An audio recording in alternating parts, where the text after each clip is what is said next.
Okay, our last piece of this section is working with finding volume of similar solids. So very similar to working with surface areas, but what you have to realize is when you work with volume, remember it is something cubed.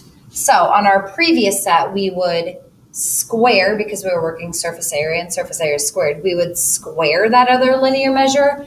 This time we are going to cube it. So the nice thing is the steps that we're doing are going to be very similar. It's just that instead of squaring these linear measures, we are going to cube them.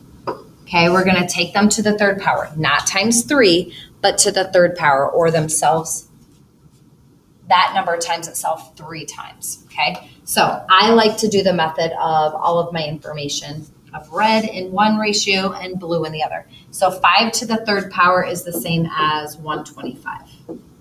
And 12 to the third power is 1,000, so it's a big number, 1,728.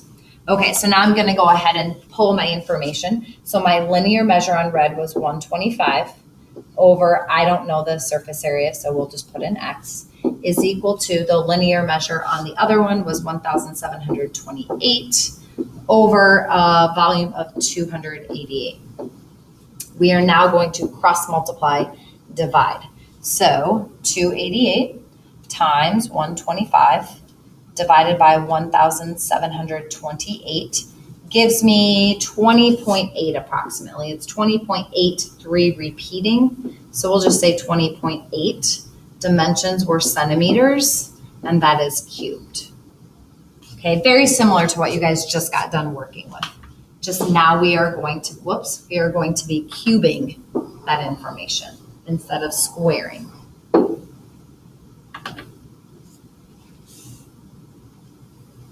Okay, so let's try this one out. First step, because we are working cubed, that's my visual reminder, I am going to cube my linear dimensions. Okay, this is already cubed because it's got the label. So 3 cubed is now 27.